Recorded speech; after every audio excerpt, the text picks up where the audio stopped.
The anime begins with a mature young man named Alan, who is heading north on a train, writing a letter to his girlfriend Lydia, telling her that he's heading north after what happened to him, his failure in the Royal Wizard exam. He remembers what happened to him a little while ago with the professor, who was disappointed because of Alan's failure in the exam and never expected this at all, and that the exam was an obstacle for him. He asked him if he had any idea what happened, but Alan didn't know anything. Regardless, he doesn't have the money to return to his family, and this is very sad for him. The professor saw that sending money to his family was very noble, but he should think about himself too. He offered him a vacant job he had. An old friend of his was looking for a teacher for his daughter until spring only, and would pay him well. He asked him what he thought if he wanted to try. Alan was surprised by this, but agreed immediately. The professor spoke with his friend and told him he found the right person, and that this boy he had told him about many times, and also told him he was the smartest he had ever taught. After he finished the call, he told Alan that his friend was very welcoming to the idea. He told him that he would teach his daughter, who is the daughter of Duke Howard from one of the 4 noble houses, and her name is Tina,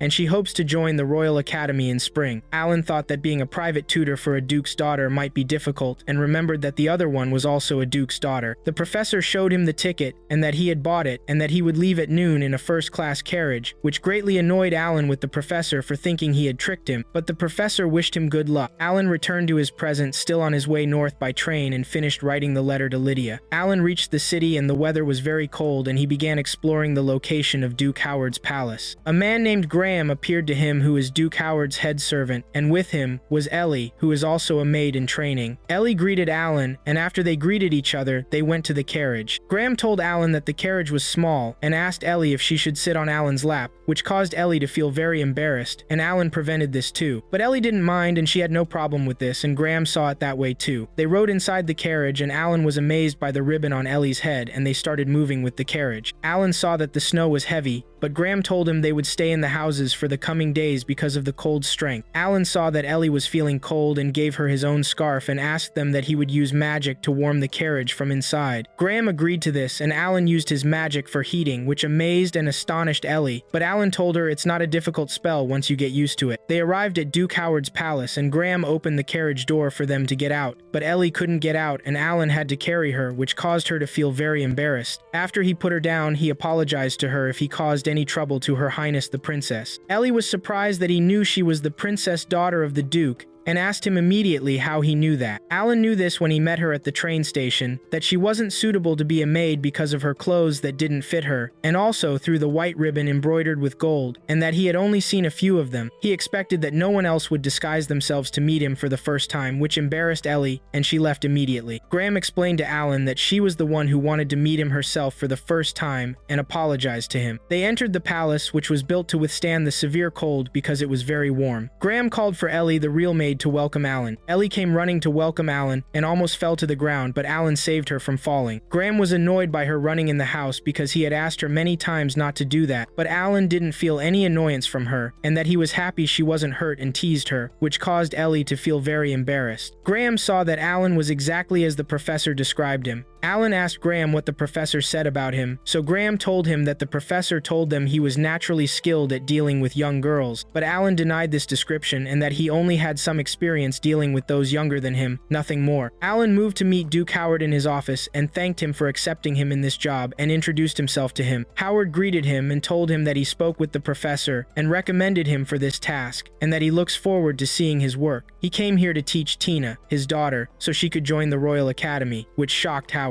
Alan felt he had been given wrong information, but Howard asked him to make his daughter give up on thinking about joining the Royal Academy altogether. Alan asked Howard to make his daughter discouraged from applying, but Howard would tell Alan a bit about the Howard lineage. He told him they know about the 4 great ducal houses, and that they contributed greatly to founding the kingdom, and these houses were granted vast lands in the 4 directions, with each duke protecting his territory. He also told him that the Howards ruled the north on behalf of the crown for centuries, and they're proud of this. But this ended with him. He told him that Tina's mother died when Tina was young, and he only has his 2 daughters left. Stella the elder, who joined the Royal Academy, but he can't claim she's gifted in magic, and he doubts she'll ever master their family's magical inheritance. As for Tina, his younger daughter. She has no magical talent at all, and while she has mana, she can't use any magic spells. After examining her with a famous wizard, her condition wasn't explained at all, which made Alan wonder about such a sudden case. But Howard sees that Tina has a high sense of responsibility, and since she's from their house bloodline, their duty toward her is to make her study magic and combat arts at the Royal Academy, despite other paths being available to her. Alan wondered about these paths, but Howard thought it better for Alan to see for himself. They moved to the flower room, and Tina was the one who planted them after reading his late wife's books, and Tina began studying how they grow in this land. Howard saw this research as real wealth for the duchy, so he wants her to continue this research here. Here Alan understood what the professor had tricked him into, but he told Howard that Tina should choose her own path and master magic. Then she can join the Royal Academy. But would he allow her to do that? Howard told him he would allow it then, and made a promise to Alan. Alan said to himself that this girl has mana but can't use magic, and he saw this as a puzzle worth solving. They moved to the dining room where Howard was celebrating Alan's arrival, and told him it's their custom for servants to eat with them at the same table too. Alan thought this was very good. Ellie and Tina came to them, and Howard asked them to join. They approached Alan, and Howard introduced them to each other. They got to know each other, and Alan told Tina he met Ellie in the carriage when the cold was harsh, which embarrassed Tina greatly, and left Ellie not understanding what he was talking about. Tina asked Alan to get to know many things, and she has several questions she wants to ask. Howard asked Alan for something else about Ellie, for her to be under his supervision, and told him she's Graham's granddaughter, and from the Walker family that has belonged to the Howard service since ancient times. Graham agreed to this. Alan wondered, so you want Ellie to join the Royal Academy too? But Ellie showed them she's not good at magic at all, and thought she'd be a burden on him. Alan asked Ellie what she wants to do, and she told him she wants to do what's asked of her. He asked her, do you want to join the Royal Academy? And Ellie answered, of course she wants that, and wants to be present with Tina everywhere, because she's her personal servant. Alan looked forward to teaching her. The black cat Anko appeared, and they told them it's the professor's pet who recommended him, which impressed them greatly. The next day, Alan moved to Tina's room and entered, greeting her. But Tina asked him not to call her Your Highness or My Lady, and to call her Tina. She also asked him not to lie to her even if what he'll tell her is hurtful because she can handle it. Alan agreed to this, and that he won't hold himself back. He asked her before they start studying to take a written test today, and told her the entrance exam consists of 3 parts: a written test, personal interview, and practical magic exam. They must focus on practical magic, but he wants to first know how prepared she is for the written test. Tina asked, do they prepare a new written test every year? And that she heard it's very difficult. But Alan denied this and told her there are patterns that repeat in the Academy's questions like any other test, and no one notices them because the Academy draws them from an archive spanning decades. He gave her a paper with a set of questions and asked her to do her best to solve them. Night fell and we moved to Alan's room where he began correcting Tina's test. He saw that this girl matches Lydia in intelligence, and Lydia was a heavy burden on him. She's the eldest daughter of Duke Leinster, Protector of the South. Although she's famous with the title Lady of the Sword, she's also academically excellent and graduated from the Royal Academy and University ahead of her class, has great magical power and mastered the Great Phoenix spell. At least academically, Tina matches her. The next day we moved to the teaching room where Alan returned the test to Tina after reviewing it, which made Tina happy because she passed it. Alan told her she's qualified for the written test, and to pass it too, possibly achieving the highest score. Tina thanked Alan greatly, but Alan wanted to reduce preparation time for the written test, and they must focus on practical magic starting today. He told her she won't know what she can do unless she tries. But Tina tried repeatedly and failed, telling him she had many teachers before him and disappointed them all. But Alan knows the feeling she's in now because it happened to him recently, which surprised Tina. She told him the professor said he's very good and that Lady Lydia became famous under his guidance too. But Alan told her people gossip about him because he's the only one who tolerated Lydia's whims, and his mana amount is much less than the previous year, and they accepted him at the university because they thought he was good at controlling Lydia. So he knows the Royal Academy is harsh and the lessons are difficult and tough, and half the students don't graduate on schedule. Before starting a lesson with her, he asked if she really wants to join the Royal Academy and not just because she feels it's her duty. But Tina wants to join the Academy not out of duty but because she loves plants. In her childhood, her mother used to read her a picture book, and she was always impressed by the great spells that legends used, and she wanted to master such spells very much. But Alan thought no one can use great spells now, but he'll try everything he can do, and if she has the will and continues progressing, he'll find the way. Tina thanked him for believing in her. Ellie came to them bringing a set of candles, and while approaching them she almost fell again, but Alan succeeded in saving her for the second time in a row, using his magic and preventing the candles from falling to the ground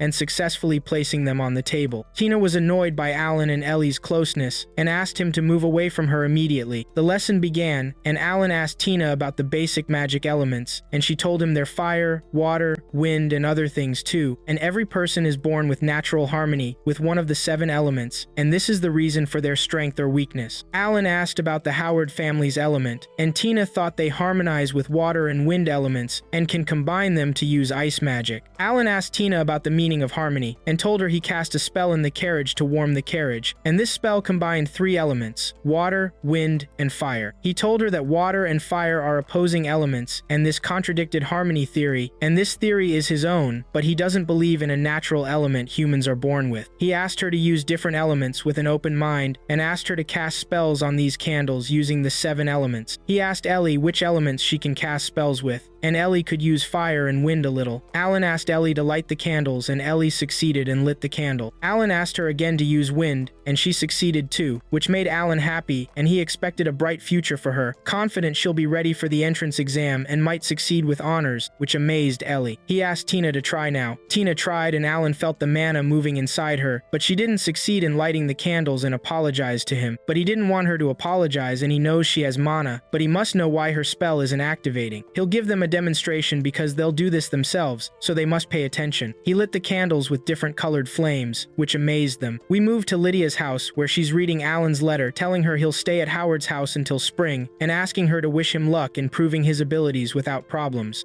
Ellen continued teaching them magic and asked why people were able to use it. Tina answered that people have mana and mastered its use through research and effort. Ellen looked to the horizon and said that scientific research has progressed, and the number of magic users increased, but the number capable of casting advanced spells has decreased year after year. Now, noble ducal families are associated with their powerful spells, like the Firebird, Ice Wolf, and the Capital Dragon, but very few can actually perform these spells, and their power is steadily declining. Tina, who had lived through 2 centuries of research and reform since the Demon King's War, asked Ellen if he meant that all this effort had been wasted. Ellen clarified he didn't mean that, but the truth was they sacrificed quality for quantity. He believed humans' ability to use magic came from elemental spirits they can't see. But Tina said experiments have disproved this, pointing out that fire spells don't get stronger near volcanoes, where fire spirits supposedly dominate. Ellen wondered how they could trust these experiments if they couldn't measure the spirit's power, saying that was an unfair question, but admitting Tina was more knowledgeable. Despite this, Tina thought Ellen was too harsh. Ellen then told them that elements don't matter much to spirits, and most current magic formulas are designed to summon only one element. He asked them, if you were an elemental spirit, would you enjoy being asked to do the same thing over and over? Neither thought so. So Ellen was trying to improve his formula by adding pauses to it and asked them to try as well, surprising them. He asked Ellie, since she could use fire and wind magic, to try a different kind of magic. Ellie tried but failed and felt discouraged.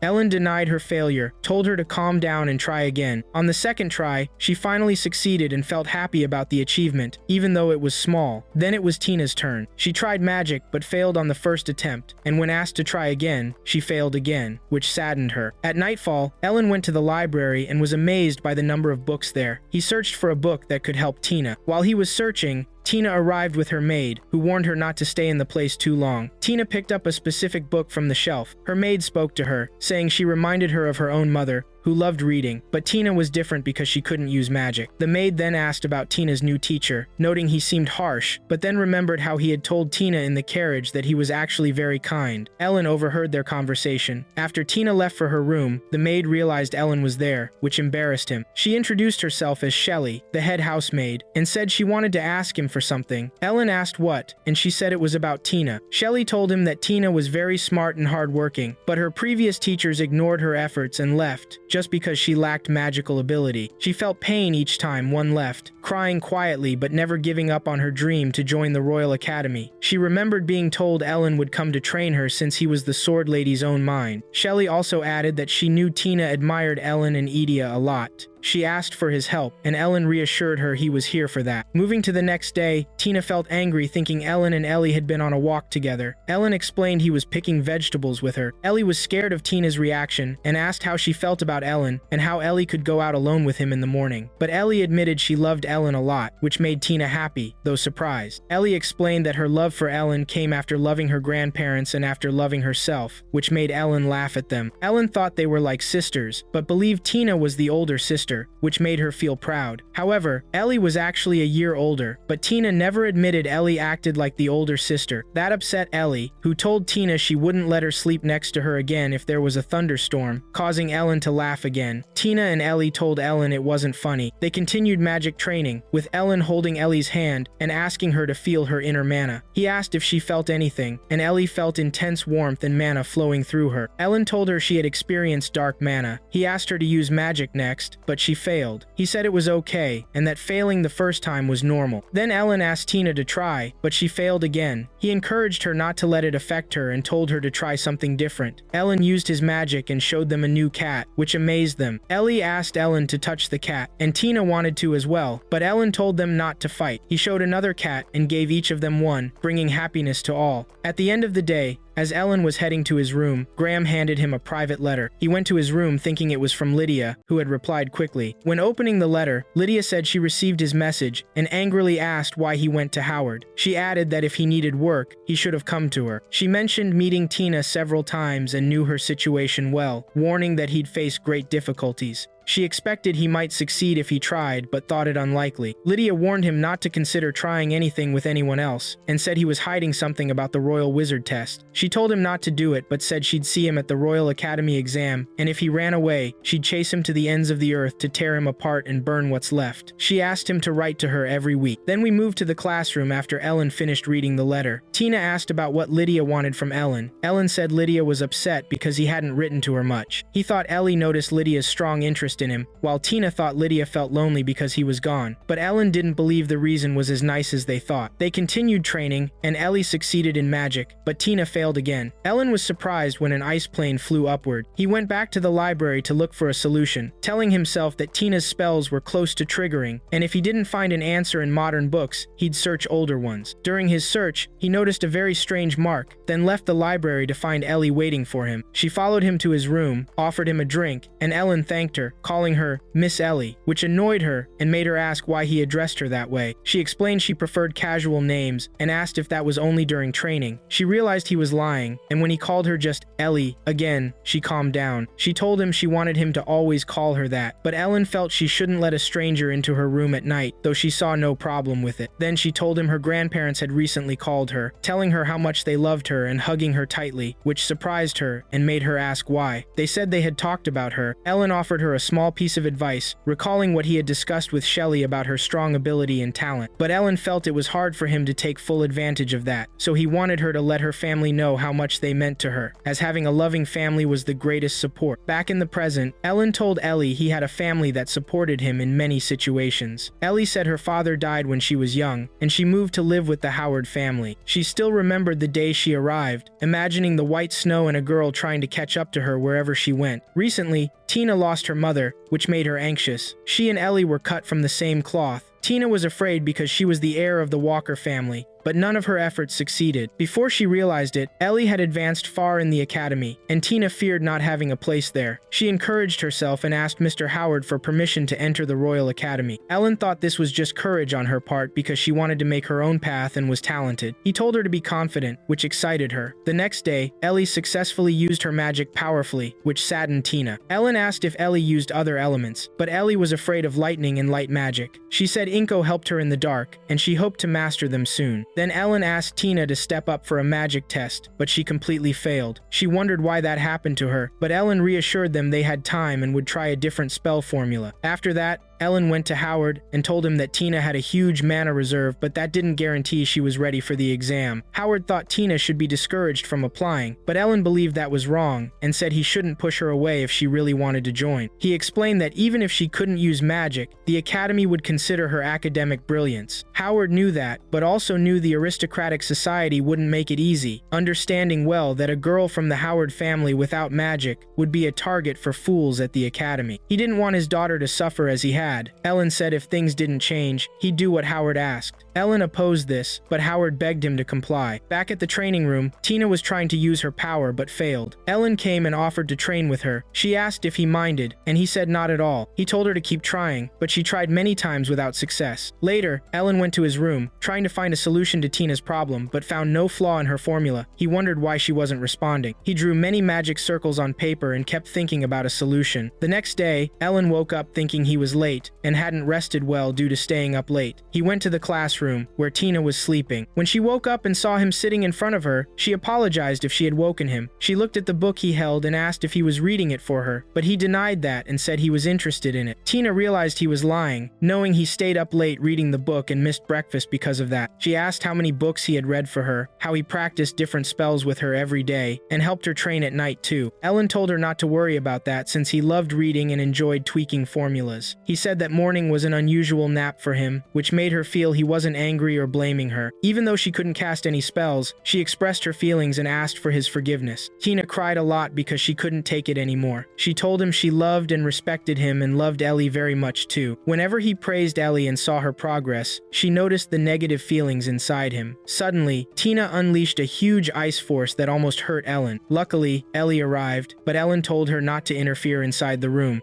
Elin asked Eli to go and bring Mr. Graham. He then tried to use a spell to stop the ice storm, but he failed and couldn't break through. He felt something choking him and believed he had no choice but to summon his resolve, even though he didn't want to do it again. He called out to Tina, asking her to respond if she could hear him. We moved to Tina, caught between the icy walls. She listened to Ellen's voice and wondered what was happening to her. Elin told her that her energy was raging now, and if it continued like this, she would exhaust herself and die. Tina asked what she should do. He told her he would bind his energy to hers, so he could control her power. He had done it successfully before, acknowledging it wasn't comfortable, but asked her to let him do it. Then Ellen used his power to connect their energies, risking his life for this because Tina trusted him. He began searching for her until he found her. The binding was very difficult for him, and he saw a massive amount of mana from her energy, uncovering her hidden abilities, which rivaled Lydia's and perhaps even surpassed them. Elin heard Tina's thoughts as she wondered why she couldn't use magic, calling herself a useless cursed child. Tina's thoughts flooded into Elin's mind, so he called out to her. Suddenly, an ice dragon appeared behind Tina, and he discovered she was trying to help him through the storm. The timing was right for Ellen to use his power, and he unleashed a firebird until he succeeded in melting the ice and revealing Tina. Ellen approached Tina and hugged her, feeling relief that she was okay. He looked up and saw the dragon disappearing, but before it vanished, it told him he had met one last key. Confused, Ellen asked Tina if she had heard or seen anything in the storm. She hadn't heard anything, but mentioned that her feelings were strange due to the connection between them. Ellen forgot they were still connected and attempted to sever the bond. He almost went to fetch Eli because she was worried about them, but Tina asked him to wait with her and keep holding her, reminding him that he was her teacher. Elin complied. Later, Eli arrived with Graham to check on Tina and Elin. Eli felt happy for Tina and Elin, remembered Lydia's speech to him about not trying this with anyone else. He told himself he needed to think of a good excuse for her and almost lost consciousness, nearly collapsing, but Graham supported him. Next, we moved to Ellen's room where Tina and Ellen were worried about him. Eli went to fetch him some tea, and Tina asked if what happened to him was due to their bond. Elin reassured her not to worry, but noted it was surprising because when he bonded with someone, he couldn't help but share his thoughts and feelings. Tina then told him she heard him call her the princess's poison and got very angry, demanding an explanation immediately. She had asked him not to call her that anymore. Elin tried to clarify that he had seen certain aspects regarding this ability and that he could control the mana of the person he was bound to, and his will influenced the amount of mana they could use. After creating a bond with someone, reconnecting with them later became easy. Tina asked Ellen if he had done something like this before. Of course, Ellen had connected his mana with his sister Karen's. Tina then asked if he had done this with Lydia, and he confirmed he had because he had no other choice at the time. Binding magical energy meant holding another's life in your hands, which could be dangerous as it allowed him to use someone else's power as he pleased, and he cautioned her to keep it a secret between them. Surprised that he revealed a secret to her, Elin asked her not to tell anyone, not even Eli. Then night fell, and Ellen began to explore what was within Tina, questioning their connection. Feeling he needed to investigate it thoroughly, they moved to a new place to practice magic. Elin was very impressed with the location and asked Tina to try her magic here. Tina stepped forward to light the candles, but unleashed a massive force from her body after successfully displaying her power, which amazed everyone. Elin wondered if what was inside Tina affected the results. He recalled the dragon and noted that it no longer obstructed her spell. spells. It was possible that their magic connection allowed some of his control over magic to leak into her. Elin encouraged Tina, saying they would now begin working on controlling the spells. Tina hugged Elin, crying because she could finally use magic. Elin assured her efforts weren't in vain and told her she was an amazing girl. Eli felt happy for Tina too, and cried a lot for her. Tina thanked her for it. Elin sensed that with a little practice, Tina would be able to control her magic much more freely. Once she reached this level, both would be ready for the Royal Academy, and he decided to tell Walter about this. However, Graham informed him that Walter was away on a mission and wouldn't return soon. Elin thought Walter would be delighted to hear this news once informed, missing the chance to tell him. Elin then moved to his room and wrote a letter to the professor. We transitioned to the professor, who received the letter while in his office. One of Ellen's friends came to inquire about him, and the professor mentioned he had just received a letter from Ellen, describing him as the sixth scholar, drowning in debt due to gambling, which made Ellen's friend laugh because this was expected of Ellen. However, the professor thought it was the fifth time and noted he should correct that. Ellen's friend came closer to read the letter with him and informed him that Tina had succeeded in using her magic and casting spells. The professor requested the immediate shipment of magical scrolls for resistance barriers against ice of military quality to prevent his beloved student from turning into an ice statue before he saw her again. Ellen's friend believed he was having fun with this, but the professor thought that transferring military supplies wasn't that easy. However, who would have expected that he would succeed in showcasing the little princess's power? Later, we returned to Ellen's room where he continued studying books but hadn't found a lead until he opened the next book and saw the same mark he had seen before. He began contemplating this mark as well. Moving to the training room, Elin asked Eli to ignite the candles using dark power. Eli attempted this but failed. Elin didn't lose faith in her and asked her to visualize darkness fully in her mind to succeed. He told her to recall how she felt when she touched Anko. Then she looked at Anko and unleashed her magic, successfully lighting the candles, which encouraged her from Ellen. He asked Tina to do the same. Tina approached, receiving encouragement from Eli. Then Tina tried but successfully demonstrated her magical power in a massive way. Elin urged her to use her mind to control it and constrain it too. He suggested that since Eli was making steady progress, they would move on to combat training,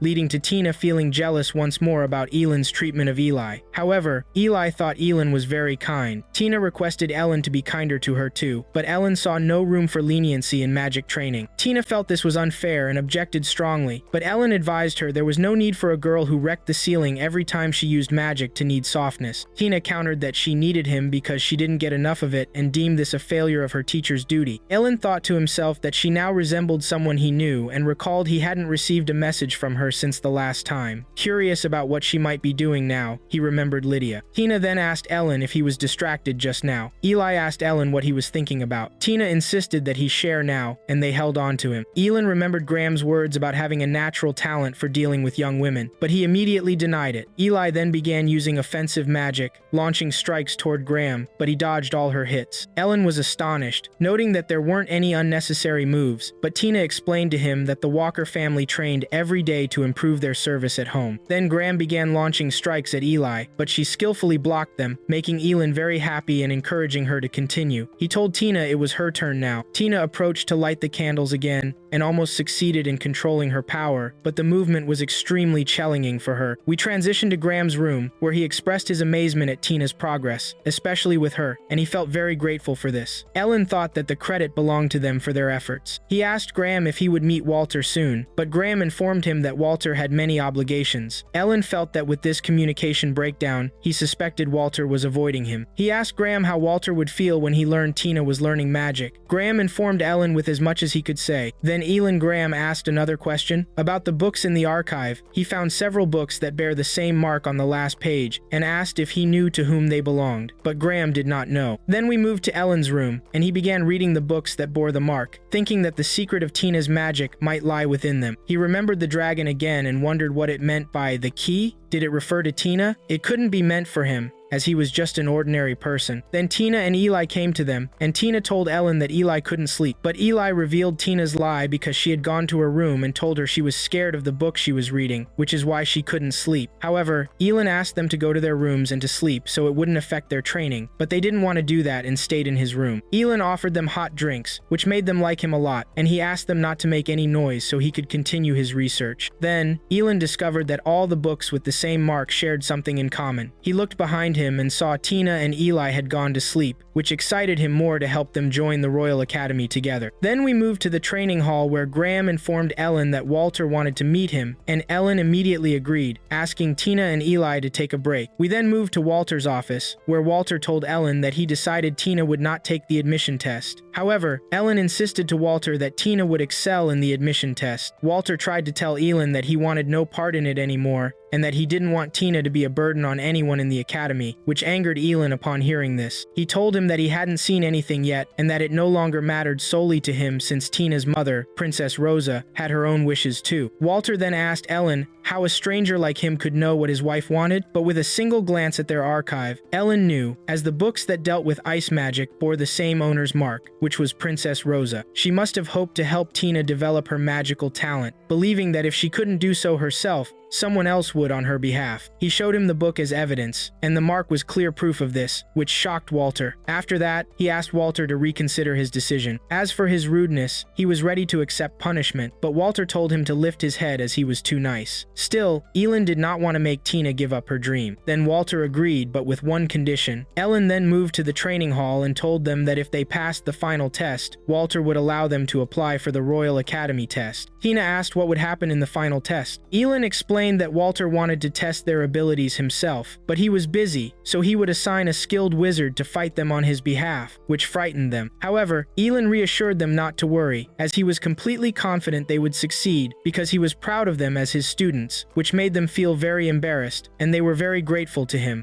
They started training for close combat in the training hall, and Ilya directed several strikes at Ellen, but he successfully dodged them. Then, the two of them worked together, and Ilya cast a spell at Ellen, but he evaded it. However, he couldn't dodge Tina's attack, and Tina managed to grab him, believing she would win today. But Ilya got annoyed that she was thinking about victory for herself, and that they would succeed together. While they were preoccupied, they forgot about their opponent, and Ellen managed to free himself, telling them not to lose focus on their opponent no matter what happened. Then Tina and Ilya teamed up to cast spells at Ellen, and at the same time, Ellen was ready for them, leading to a clash of their spells that filled the room with thick smoke, making it impossible for them to see. Then Ellen used his power to show them two water orbs, which cleared the smoke, and he told them that they had lost. He then complimented Tina on the trap she set for him and told Ilya she had become more skilled than before, but they still had a lot to learn. He also informed them that they would face a sorcerer chosen by Duke Walter himself in their final test, who might use advanced spells against them, and they needed to confront him with all their strength. He asked Tina to keep working on controlling her power since there wasn't much time left before the exam, and reassured them he would be with them to teach them everything they needed, but that day was enough for training. Then Ilya and Tina went to wash up, and Tina enjoyed her shower right after the training. She asked Ilya if they could win in the final exam since their test was approaching, but Ilya had no knowledge about it. However, Tina expected Ilya to do well because of Graham and Shelley's training, but Ilya clarified that any maid from Howard would have been a challenge for her, and she felt she would be amazing too. But Tina thought Ellen was incredible, and she couldn't let him down, and Ilya shouldn't either. Then they hugged each other, and Tina promised Ilya that they would go to the academy together. However, Ilya passed out, which made Tina worry about her. Then they moved to Ellen's room, and he examined Ilya, discovering that she had spent too long in the bathroom and got dizzy. Ellen then cast a spell on Tina as well because it was used to dry hair, which he had used a lot before, but they both asked at the same time, "Who did you use it for?" Ellen told them he used it for his sister, Karen, and informed them that she would be their classmate at the academy and was studying there at a higher rank. Then they returned to the training hall, and he asked them to start attacking him again. Ilya cast a strong spell on him, but he blocked it. On the other side, he dodged a frost arrow from Tina, but Tina didn't stop. She displayed magical circles and fired a large number of arrows at him, but he dodged some and blocked the rest. While he was busy with Tina's attacks, Ilya came from above to strike him, but he dodged that too. Then she tried to bind him, but he took an arrow from Tina, and she succeeded in hitting him. Ellen praised them, which made them happy. They then approached him, asking him to let them continue training. However, Ellen wanted to wrap up training because their final test was the next day, and they needed to save some energy for it. Then night fell, and Ellen went back to the library, continuing his book book search. He told himself that another book wouldn't get him any closer to uncovering what he saw then, recalling what he had seen before. Then Tina appeared behind him and asked what brought her to the library at this late hour. She couldn't sleep, so she decided to visit her plants to lift her spirits. She saw the lights illuminated and asked him if not succeeding tomorrow meant she couldn't go to the Royal Academy. But Ellen was confident things wouldn't come to that, and she and Ilya would succeed. Then Tina asked Ellen to listen to her for a bit, and when he agreed, she told him that when she was younger, she wished her mother would read her the illustrated book and talk to her. That was the reason behind her love for legends and their great spells. She had seen images in that book of a small bird,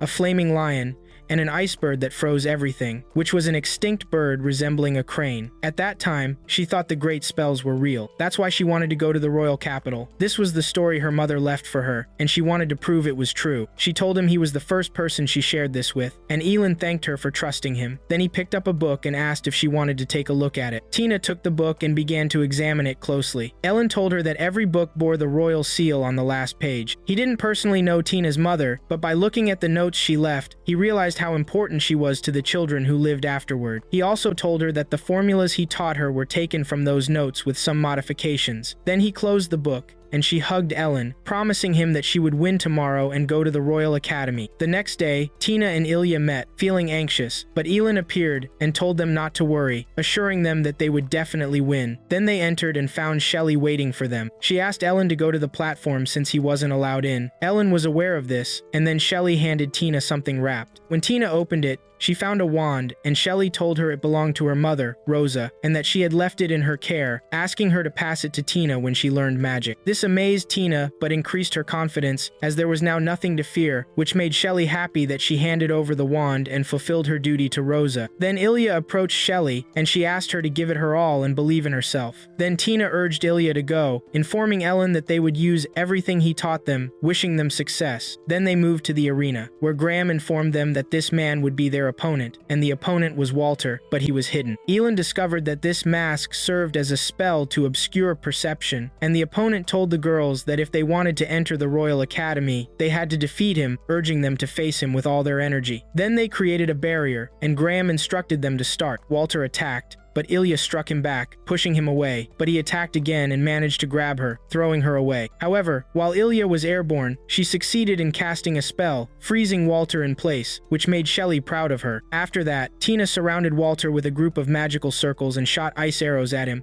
but he wasn't affected. Then Tina used her magic wand to bind Walter, but he promptly broke free. Then Walter attacked Tina, but Ilya pushed her out of the way from that lethal blow. Just as he was about to attack them again, Ilya managed to freeze him, and Tina launched an ice arrow at him, but he blocked it. However, they managed to trap him in a swirl of black fog. They took advantage of Walter being unable to see, and they launched a double strike against him, but Walter wasn't hit by anything. Walter told them he was proud of their skills and formed a very large spell. Elin observed that it was an advanced spell from the double ice pillars, which made Ilya very tense, and she couldn't use her magic. But Tina told her to calm down and reminded her that they would do as Ellen taught them. Encouraged by Ellen, both of them used their magic, ready to face Walter's strike. Walter directed an attack at them, but Tina deflected it with fireballs, and Tina also shot ice arrows, successfully repelling him. Elin was amazed by how Tina blocked that strike and used a spell that he hadn't taught her, and Shelley felt proud of Tina as well. Tina saw that they were now ready for the academy tests, and asked him to admit defeat, but Walter didn't think they would reach this stage. Ilya requested Walter to surrender because it was futile to try against them. However, Walter didn't stop attacking and used a very strong spell, and Ellen feared the barrier wouldn't withstand it, telling everyone to get back to avoid harm. He also asked Shelley to do the same, and then Elin descended to the battlefield, asking Graham to take over as a judge on his behalf. Graham predicted this would be extremely dangerous. Elin was aware of it but was accustomed to it, whether it was good or bad. Then Walter scolded the girls and asked them, "Didn't your teacher teach you to attack when the opportunity arises?" Tina was surprised, thinking only her father could use such a spell. Ilya questioned how they were supposed to confront this, but she wouldn't give up and would find a way, as they were Elin's students. Tina thought the same and declared they would win and go to the academy together. Then Walter summoned the snowstorm wolf, and Ellen thought this was the ultimate spell from House Howard. He handed Graham reverse barriers, asking them to set up a second barrier outside in case of any emergency. Then Ellen approached the girls, but they refused to let him come closer, so as not to get hurt. Then Eiley remembered what he had said said when he wanted her to use 2 types of magic at the same time, and she did that, which caused the wolf to feel pain, but it didn't affect him. Then Tina recalled Ellen's encouragement and succeeded in freezing the wolf, but Walter didn't stop either. He broke the wolf's chains and told them that if they wanted to resist, they needed to cast a spell on him. Then the wolf roared at them, causing them to fall to the ground, but they weren't completely affected. Elin asked Tina to use the Storm Wolf spell, and even though she hadn't trained for it, he told her to try. Tina thought it was impossible, but Ellen assured her she could, and he asked Eiley to support her. Then Eiley held the wand with Tina, and they displayed the magic circle. Walter attacked them with the wolf, and they also managed to summon their own wolf. The wolves clashed with each other, and Walter was surprised, but knew they were beginners at this. He attacked again, but there was a barrier preventing his wolf from attacking. The wolves roared at each other, and Walter asked them if that was all they had. But Tina told him they could keep going, and they continued to attack. Tina undid a strip of her hair and tied it to the wand, because that's what her mother had told her when she was taking things seriously. Then she asked her mother to grant her strength, and told Eiley to put all her effort into it. Then her mother's power manifested, delivering another strong blow that eliminated Walter's wolf and shattered his mask, revealing a great force of ice that penetrated the battlefield and reached the sky, shocking everyone. Then they moved to the train station to go to the royal capital, and Graham asked Eiley to listen to Ellen. Then he went to Walter and asked about his wounds. He was fine now. Tina apologized to her father, but he was very impressed with her effort and almost thought she was Rosa. He told her he was sorry for everything, and that he had been afraid for her because he couldn't bear the thought of losing her. Then Tina hugged him, but he felt pain from his wounds. She told him that she would be going and asked him to take care of the plants in her absence, and Walter agreed to this. Then Eiley told Tina that the train was about to depart, and she hopped on with her right away. Eiley asked Tina if she forgot anything, but Tina was well prepared. Walter saw that it was a father's duty to send his daughter into a wide world, and his wife had also wanted that for her. Then he approached Ellen and told him he trusted him, but Walter and Graham promised they wouldn't let anyone touch their daughters. After Ellen boarded, he told them that he would be waiting for them in the royal capital, and then the train started to move.